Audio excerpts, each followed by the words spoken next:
Hey, what is up, guys? Welcome back to the channel and welcome back to WRC Generations. Now, with the game launching, I believe with the special edition tomorrow, I've had some early access to the game and I want to kind of showcase all the vehicles that you can be seeing, using, and playing with within this awesome final game by KT Racing. So let's go and have a look.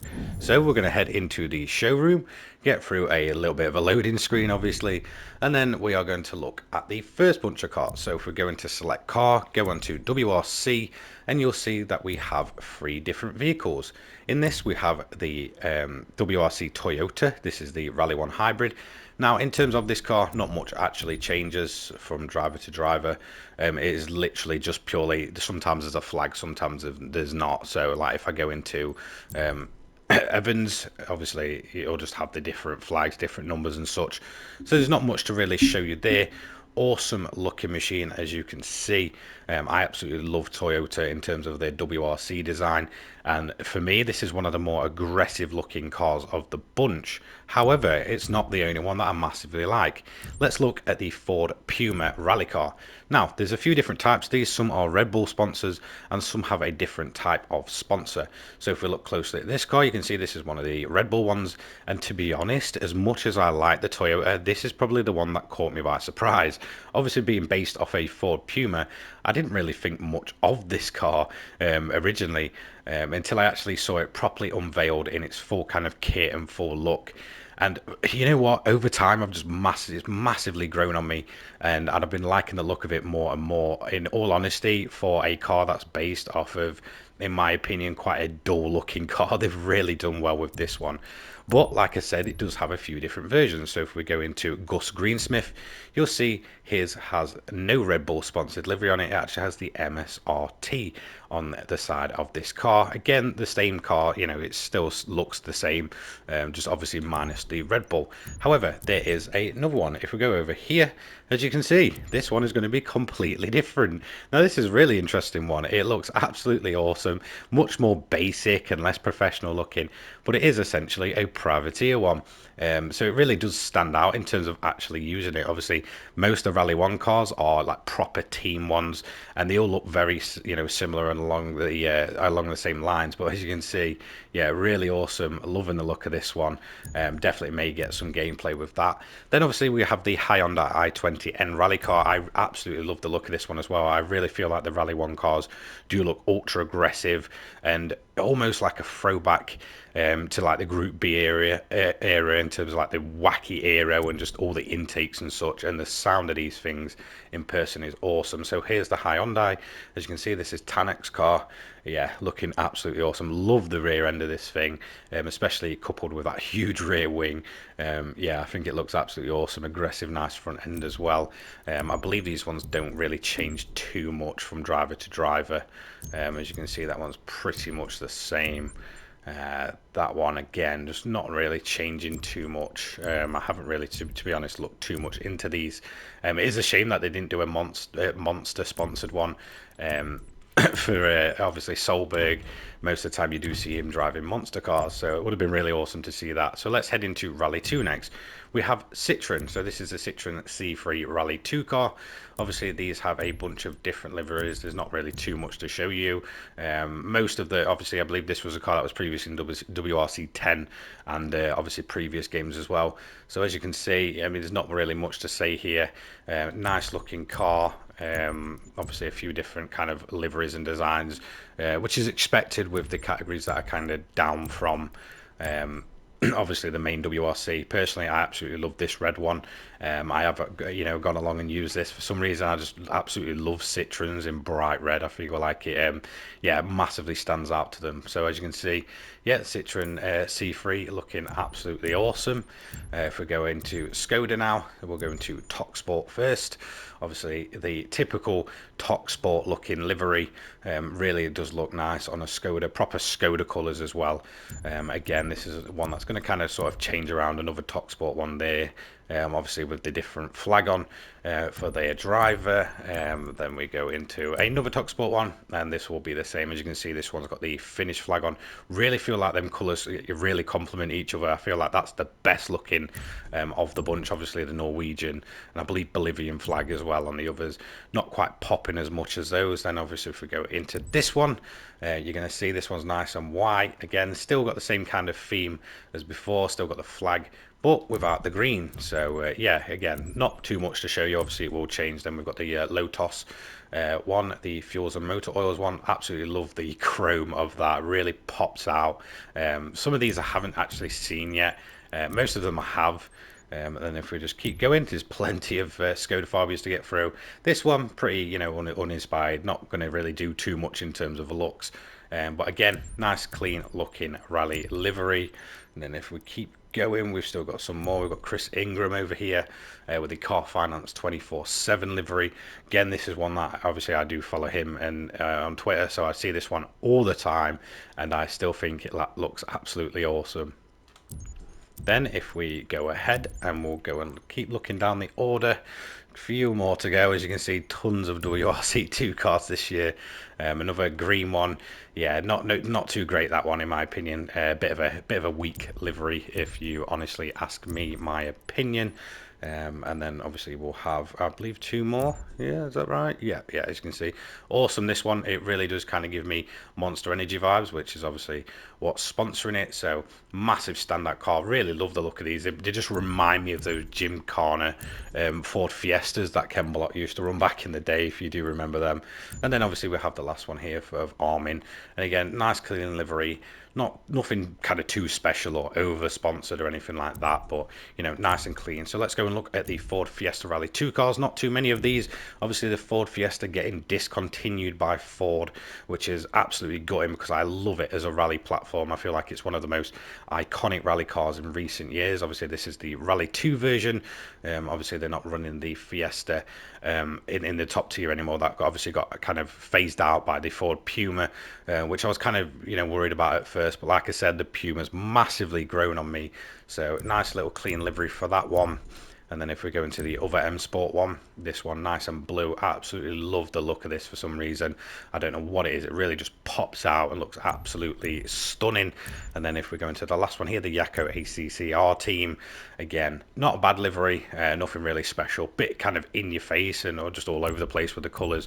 But it is what it is. Then we have the Hyundai i20N Rally 2. So if we go into the first team, we've got Paddon Rally Sport here. So let's go and have a look at this one. This is obviously sort of the cover one for this this model of car. Really awesome looking, got that typical New Zealand look to it. I'm not quite sure what they actually call that, but obviously it's very reminiscent of New Zealand. Obviously their rugby team used that as well. So yeah, really love the look of that. With a nice few little chrome touches as well. Really kind of just pops out, and yeah, really awesome livery for the Hyundais.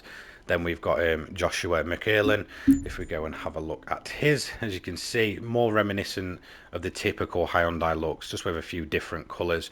Obviously got those splashes and more what I like to call kind of textile in terms of its livery. Then if we go into Munster, if we go and have a look at his car, again, more very reminiscent, to be honest, of such as like the, you know, the touring cars and the other Hyundai ones. This obviously being I believe a proper official Hyundai team. In fact, no, it's not. This is the official Hyundai one. As you can see, massively different looking, but still kind of reminiscent of that typical Hyundai look. Very nice livery, that one. And then we do have one more in the Hyundais, which you can see over here, another Hyundai Motorsport livery. So let's have a look at this. And again, pretty much the same thing. There'll be a few different sponsors on it, but yeah, typical Hyundai styling for pretty much all those liveries, apart from the first one, which I think is absolutely stunning. That is one of the nicest looking liveries in this game. Now let's head over to the Volkswagen Polo GTI. Obviously a mainstay for a few years now. Really awesome car. I absolutely loved the look of this when it first appeared as one of the second WRC cars. As you can see here, this one is a decent looking livery, KFC on the front there, so any KFC fans, let me know. And then if we go into the others, we'll go over here. And again, this one nice and crisp and clean, very kind of reminiscent of the old Volkswagen liveries. If you remember when they were running the Polo, the older version in the proper WRCs, kind of reminds me of that. Obviously not as kind of, you know, I guess manufacturing looking, but still very, very nice. We'll go into another one here. This one's absolutely awesome. This is one that I've not actually seen. That's very different looking. So yeah, really, really nice to see that one. And then we, I believe, have, was it this? No, that's the one we've just seen. Oh no, it isn't. So this one here, this is one that I've actually used myself on the game when obviously I've been testing and playing around with it early. And I feel like it's such a weird, unique livery. Obviously, the driver is from Saudi Arabia, so it really does actually quite pop, and it's very just Saudi Arabian, you know what I mean, with the desert and the camel on the back. I think it looks absolutely awesome. So yeah, really nice livery, that one. Found it a little bit funny when I just saw the camel on the back when I was kind of throwing it through. I didn't kind of realize at first.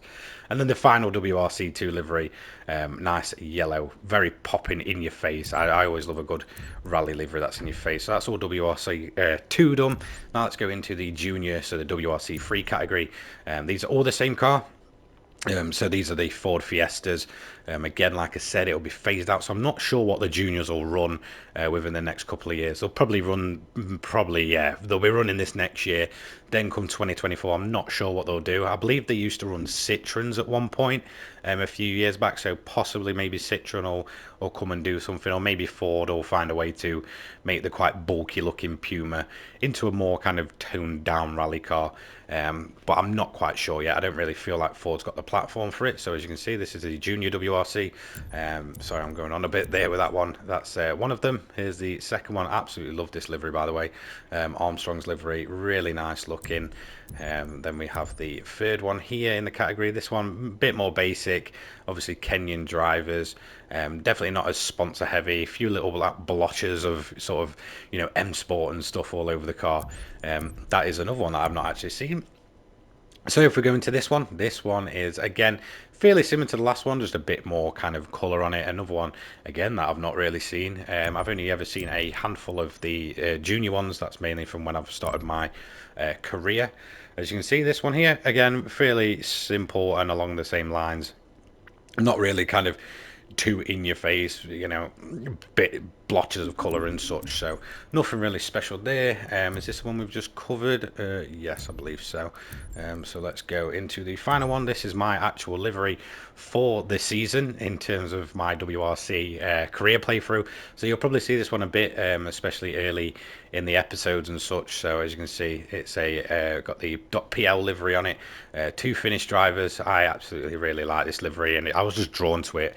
I'm not really sure why. Then if we go into the legends, we've got obviously the Lancia Fulvia. Very awesome little car. Pretty much features in all historic rally categories within pretty much any rally game now. Especially these days, I feel like it was a car that only kind of recently has got the appreciation it deserves. Absolutely love a good Lancia. Sorry, let me just get out of photo mode. And then we've got the Alpine A10. Now I think everybody knows this one, to be honest. Absolutely love the look of this thing. Stunning, you know, that deep blue livery that it has on it. So yeah, very kind of a timeless design. So let's carry on moving on. Then we've got obviously Lancia Stratos, the nice white and red livery. Personally not my favorite, obviously the one with the green in, the more iconic one in my opinion.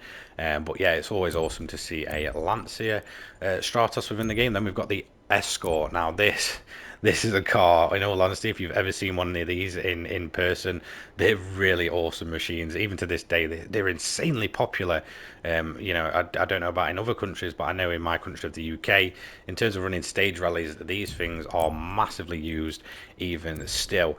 Then we'll go into the Fiat Abarth, the 131. Absolutely love the look of this. I think it's like such a European mini muscle car look. Nice little wide body on it. Love the wheels on this thing. Love the front lights. Such a boxy design. It looks better for it, in all honesty. Then we have the first of actually two Audi Quattros in the classics. So then we have the A1. Again, a pretty, again, just classic design, to be honest. I think everybody knows what the Quattro looks like. Then we have the, I believe we're not actually going to have the next Audi just yet. No, we're going to have the Lancia 037. Again, another absolutely timeless design. Obviously, this would be a Martini racing livery originally. Obviously, it's not at the minute. They obviously can't put that in the game for reasons. But yeah, the 037 awesome rally car. I believe it was the final one to ever win the World Rally Championship. That was rear wheel drive. Then we have the Audi Quattro A2, just a more kind of along the same lines, just looks a bit more aggressive in my opinion. The yellow and white livery, one that's been kind of done to death in any racing game that lets you do a livery editor. Obviously this game does feature one, so I'm going to assume most of these will be brought up to the proper standard in terms of proper period correct designs. Then we obviously have the first of the two Peugeots. This is I believe the T1 or something. This is before it gets its massive wide body kit. I absolutely love this because it looks really aggressive without being kind of overly aggressive. Then if we go back into the Legends, we obviously have the next to the Peugeots. This is when it got ultra aggressive with that kit, on probably one of the most iconic WRC cars of all time. So like aggressive looking, that big wing on the back, it's just insane. Obviously the Group B era obviously bringing out some of the most crazy rally cars probably ever. I don't quite think they'll match the looks and sound and feel of those. Then we move into another Lancia. This time it's the Delta. This is the four-wheel drive version. Obviously very more kind of simplistic looking. It obviously did get the Evolution. I'm not quite sure how to properly pronounce it, but yes, it did kind of get upped. And now this one, honestly, as a kid, I thought it looked really awesome because of how basic it looked. It doesn't look like too in your face. However, yep, knowing Lancia, they had to go crazy, didn't they?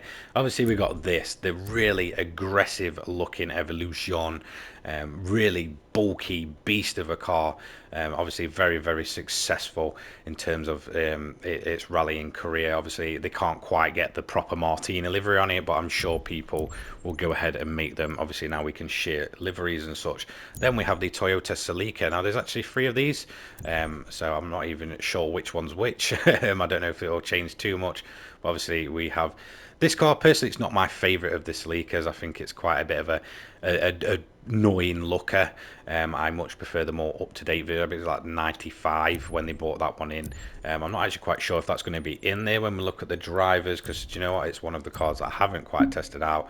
So yeah, then we've got obviously the iconic Castrol livery on a Toyota, which, yeah, let's be honest, everybody loves the Castrol green liveries on Toyotas. For some reason, it just makes sense. And then we have the final one again, another Castrol livery. So then we'll go again, and then we'll get into the Subaru Imprezas. Now we have Colin McRae's, the late great Colin McRae. Now this to me is my childhood rally car. There was always something cool about Colin, absolutely flying around in one of these machines. Awesome vehicle, so glad to see it in the game. And then obviously we have Richard Burns, another late great driver. So rest in peace to both of these, in all honesty. There's his model, as you can see, awesome looking machine. Then if we go on to the next one, we have the Mitsubishi Lancer Evo 5 of Tommy Mackinnon. Again, another very iconic car, iconic rally art livery. Yeah, I mean, what is there to say, to be honest? These two cars were just massive rivals growing up, and even to this day, you'll see people arguing over what's better. However, here's a bit of a hidden gem, the Toyota Corolla, driven by Carlos Sainz. Obviously the senior, not the junior, in its iconic Castrol livery. I don't know what it was. I feel like it was probably Gran Turismo back in the day, kind of just showcasing this car, and I just fell in love with it. It's such an awesome little design, very kind of underappreciated. I feel like it doesn't get a look in comparison to some of the other cars of that time. Then we've got the Citroen Zara WRC. We've got two of these here. We've got Sebastian Loeb's, which, as you can see, typical look of the time. Now this to me is one of the ugliest WRC cars to ever exist. It's such a boring, dull looking car in person, the road going version, and in my opinion it wasn't massively improved in rally version either. However, a decent enough car that Citroen decided to take it rallying. Then obviously we have the livery of Carlos Sainz again, more blue on this one. That's probably the more iconic of the liveries, in all honesty. But again, like I said, not a great car in my opinion. I just feel like it shouldn't really be a proper rally car. Then we have another car which controversially I don't think is that very good looking. However, it did a lot for Ford. It was a very successful car at the time. So we've obviously got the Focus. I believe this is the RS, the rally version. So yeah, I wasn't a fan of this generation of Focus. I feel like the one that Colin drove was just a lot better looking than the very bulky next generation. Obviously, then we have the Citroen DS3 WRC, driven by Petter Solberg. Again, I absolutely love this car for some reason. I don't know what it is, because in kind of road going form, these cars are just nothing special, and in fact I think they're just not very good looking. But for some reason, putting that huge wing on the back, and obviously, you know, the bulky body kit, it just looks absolutely awesome. Then we have the Volkswagen Polo R. This is what I meant earlier on. So we've got Ogier's livery here. Again, typical Polo looks. I really do miss this car, actually. It was, in my opinion, one of the last iconic cars before they got that really aggressive aero kits on them again. And then obviously we'll go and check out the other one. I couldn't quite see who that was. I didn't quite catch it. Yeah, so it's Latvala. Again, pretty similar. Not too much to really differentiate in terms of these two cars. But yeah, I feel like they were really awesome looking before the kind of aggressive aero came in. And there is actually two of them. So we have the Fiesta WRC of Ogier again. As you can see, the iconic Red Bull livery Fiesta. I believe this was the first season this model of Fiesta actually ran in. I believe this is probably the 2017 model, I want to say. I'm sure that's when they had that big spec upgrade. Obviously now we're into the Rally 1 era. And then we obviously have the Toyota Yaris again. Another successful car, another one of Ogier's cars. Kind of the final hurrah before we got onto the Rally 1 machines. So yeah, really awesome to see these in. The Legends one, it's kind of weird seeing more modern cars in there, but you know, it kind of works. Then we do have the bonus category. We have the Porsche. That's kind of been in here for a couple of games now. Not really kind of anything too special now. We've seen it in quite a few games, the rally version of the Porsche, but it is pretty cool, to be honest. And then we have the Citroen C3 DS, C3 WRC, and we have the Sebastian Loeb version. There you go. Again, I absolutely love this car. Again, more of the aggressive aero, you know, from like 2017 to what, 2021. Obviously with 2022 we do have the Rally 1, which continue that kind of aggressive aero package, but they do kind of look a lot more, you know, different from the cars that we had. Then obviously we have the Ogier one, again with the iconic Red Bull livery on it. And then we have the Pirelli Tyre Team one, which it's been around quite a while now. It was in the previous one as well, WRC 10. You know, all blacked carbon. You know, nothing's really changed since then. Then we have the Team FIA Rally Star. This is one of the junior ones, so it's like be the next one. So yeah, pretty awesome livery, pretty special little livery for the junior. Nice to see that getting one. And then we have the final one, which is the Volkswagen Polo GTI Rally 2 with its custom livery on the 2021 best user livery. And in all honesty, I think that's absolutely stunning. Obviously got the 50th anniversary on the back there. Look, 73 to 2022. Yeah, really awesome. Hashtag WRC10 livery editor. So this was one from WRC10, and it's been put into Generations for obviously KT's final racing game. So that's going to be it for today's video. Don't forget to like, comment, and subscribe. Thank you so much for watching. Just thought I'd take you through all the machines that you're going to see within WRC Generations this year. Obviously KT's final hurrah at WRC, and it's been an absolutely awesome time. I'll catch you all in the next one. Take care, guys. Peace.